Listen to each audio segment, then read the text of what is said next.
Welcome to the Shreveport Connection with Tommy. This video is on your TNA spoilers for starting in January. But first, some recent TNA news or some wrestlers around the world and from TNA, formerly of TNA. Former WWE and TNA stars Drew, Doc, Luke Gallows, Hankinson, and women's wrestler Amber O'Neil revealed their engagement in a video that was aired with Bill Apter, and the link is on onewrestling.com or bigeventny.com. You can go to that link. PW Insider reports that the negotiations between AJ Styles and TNA Wrestling have fallen apart, and the chances are very slim that he will be returning to the company anytime soon. As noted earlier, Ring of Honor has sent out a press release announcing that Styles would be returning to Ring of Honor. Speaking of AJ Styles, he was mentioned in the Extreme Rising event for showing up. A masked man interfered during Rhino and Crowbar's match. That was Steve Corino's son, Colby, under a mask. DJ Hyde of CZW, along with several women from the former Dangerous Women of Wrestling promotion, were also backstage. The promotion considered the idea of AJ Styles and Davey Richards as potential mystery men for the main event, but ultimately went with Steve Corino. Shane Douglas wasn't backstage and was not involved with the show at all. Steve O'Neil was referring to himself as a person running the promotion from day to day. TNA posted the following earlier this week. From TNA Entertainment, LLC announced today that it has accepted Mr. Jeff Jarrett's resignation from the company effective January 6, 2014. Dixie Carter, president, commented on behalf of TNA, "We would like to thank Jeff for his contributions to the company. We wish him the very best of luck and look forward to his continued participation as an investor in TNA Wrestling." Some comments from current and former TNA stars regarding Jeff's departure from TNA. Samoa Joe says, "At Jeff Jarrett TNA, my best to you and yours. Jeff, see you down the road." Angelina Love said, "At Jeff Jarrett TNA made something amazing and gave so many of us a platform to share our talents with the world, and it was fun. Hashtag thank you, Jeff." Velvet Sky commented, "I am HO. At Jeff Jarrett TNA deserves more credit than ever. He started up TNA and gave all of us a place to do what we love. Forever thankful to Jeff." Eric Young commented, "Thanks to at Jeff Jarrett TNA for everything. Wouldn't be here where I am without him. At Jeff Jarrett TNA is one of the smartest men I have ever been around. Above all else, he is an amazing man, father, and husband. Huge loss for TNA." Matt Morgan commented, "Sad news at Jeff Jarrett TNA resigning from at Impact Wrestling. Thank you, Jeff, for giving me a real opportunity and always believing in me." Zima Ion commented, "Just joining the many wrestlers giving thanks to at Jeff Jarrett TNA today. He's the man. Thank you for everything, Double J." Hashtag thank you, Jeff. Sting has been added to the January 10th TNA live event in Bristol, Tennessee, and the January 11th live event in McMinnville, Tennessee as well. Regarding Jeff Jarrett's announcing his resignation from TNA, there's no word yet as to whether or not he will maintain an ownership stake within the company. At last word, Jarrett was a minority owner before this week. There have been plans recently for Jarrett to return to TV and the TNA storyline. After shooting an angle to set a matchup, former World Heavyweight Boxing Champion Riddick Bowe will not be making his pro wrestling debut on March 1st for the Preston City Wrestling promotion in England. According to the promotion, their owner received a call from Regis Talent Management on December 13th, and they claimed that they were Bowe's new representatives. PCW had previously had an agreement with New World Sports Management for Bowe's debut. The new company was asking for Bowe to be paid an additional $4,000. They also wanted PCW to pay for Mark Regis to accompany Bowe on the trip. Melendez emailed PCW, told them he was no longer in charge of Bowe, and sent back the deposit. PCW had already paid Bowe. When Regis found out about the deposit was sent back, he told PCW they would honor the original contract, but asked for the deposit to be sent back. PCW's owner told Regis that he won't deal with people he doesn't trust, and he didn't trust them enough to send a deposit back, adding that the deal was off and he wanted no part in dealing with Bowe and company. Regis then apologized for asking for more money. Melendez told PCW that Bowe had contacted him and told him he was unaware of what Regis had done, and he and Bowe is no longer being represented by Regis. Bowe wanted the old deal back and apologized to PCW. PCW then went on to book AJ Styles for February 28th and March 1st. With the money that was earmarked for Bowe's debut.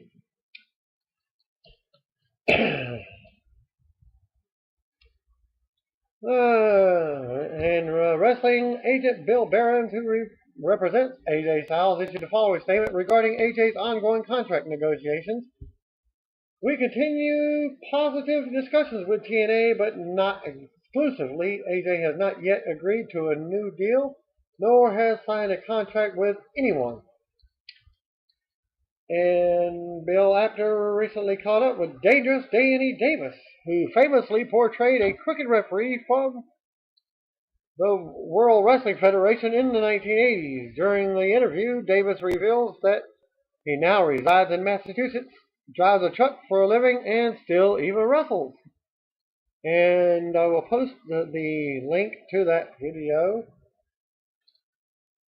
in the about description. If I can, I'll also post it in the video. Here's another video link that would be posted. That's Jake the Snake Roberts doing a voice-over work for animated show Lucas Brothers Moving Company. Spoiler alert for January 2nd, 2014. TNA taped part of the show on January 2nd, part of the show for the January 2nd, 2014 episode on Wednesday night in Orlando. And here are the spoilers for the Tuesday taping. Gail Kim issues an open challenge and Madison Rayne answers it, then gets a win. Kurt Angle comes out and talks about how rough 2013 was for him. Bobby Roode interrupts and asks if Angle is going to quit like Jeff Hardy did. Angle challenges Roode to a steel cage match at Genesis, and Roode accepts. Then they brawl before officials, and Rockstar Spud separates them. Spud tells them to find partners for a tag match tonight. Sam Shaw defeated Norv Furman. Unknown who Norv Furman is. James Storm and Bobby Roode defeated Gunner and Kurt Angle. Beer Money back together again? Guess so. Dixie Carter, Ethan Carter, the third, and Rockstar Spud all come out for a coronation of Magnus. Gunner ends up interrupting but gets beat down. AJ Styles runs through the crowd with his title to a huge pop. He takes out Ethan and comes face to face with Magnus. They both raise their belts in the air, and AJ has words with Dixie and Magnus. A match is made to crown the TNA World Heavyweight Champion. Impact went off the air with a stare down with the titles in the air. So that was the end of the taping. That must have been the second hour. And then taped on Wednesday, I guess this is going to start off the show. Chris Sabin defeated Velvet Sky to win the X Division title. Sabin hits a low blow, while Velvet Sky distracted the referee to win. Sabin did an interview after the match and thanked himself. Ethan Carter III came to the ring and cut a promo before calling Jeff Hardy out. Hardy didn't show as he's gone from TNA, but Sting came out instead. Sting wants a fight But Ethan leaves the ring. Ethan says they will fight in 2 weeks at Genesis. And Joseph Park defeated Bully Ray by disqualification in a match. Ray wouldn't fight and stayed in the corner for the match. Ray kicked Park below the belt and doused him in lighter fluid. Before he could set fire to Park, Mr. Anderson makes a save. Bully doused Anderson in fluid and teased lighting him on fire, but didn't. And that was all the taping for that one. And the following night,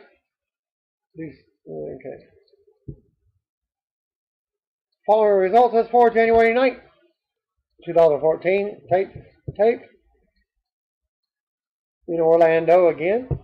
Dixie Carter came out with a contract for AJ Styles and called him out. Dixie says that the contract is for one night only and for a no DQ match against Magnus tonight. The winner will be the undisputed World Heavyweight Champion. Dixie says she won't give up until she never has to see AJ again. She gets angry and tells him to sign the contract. AJ fires back and cuts a promo on her until Magnus comes out and asks Dixie to leave the ring, which she does. Magnus says AJ's time in TNA is up and he's the true champion. AJ signs the contract and talks about what he's done for TNA. Next up, we got Bromance defeating Eric Young and Joseph Park. As Gail Kim and Lady Tappa were shown backstage attacking ODB for a distraction, so Eric Young ran off and left Park by himself. After the match, Bromance laid Park out on a guardrail. Next up, we got James Storm calling Gunner out to the ring. They talk about what happened with Feast or Fire. They're going to have a match with a briefcase on the line and then shake hands. Next up, we got Samoa Joe came out, but was attacked by Ethan Carter III. They made their way to the ring and the match went to a no contest. As Rockstar Spud came out, but Joe chased him off. Kurt Angle came out for his Steel Cage Open Challenge. Bobby Roode appeared on the stage and runs down Angle. He introduced Angle's opponents, Kazarian and Daniels. Angle ended up defeating them by pinning Kazarian. Dixie Carter was backstage and she tells them to leave the cage. Bobby Roode comes in and she makes him go right back out for a match. Bobby Roode then defeated Sting in the steel cage by escaping out the door. EC3 and Rockstar Spud helped him win. Magnus defeated AJ Styles in an ODQ match to become the undisputed TNA champion, as the match saw interference from Sting, Bromance, Ethan, Rockstar Spud, Kazarian, and Daniels, as well as Dixie Carter herself and 4 referees. Magnus got the pin after Roode laid out AJ. The heels held Sting back from making the save. After the match, Dixie celebrated with Magnus, Ethan, and Rockstar Spud. Before leaving, AJ Styles took the mic and as fans started chanting, "Thank you." AJ said that there's no place like home in TNA and talks about putting in work for the fans. AJ says, storyline or not, that Dixie Carter can't forget about him. And AJ says this is real life and thanks the fans for letting him wrestle and entertain them. AJ shakes hands with the fans and goes around ringside on his way out. That concludes my spoilers for the first 2 weeks of January. Thanks again. Peace out.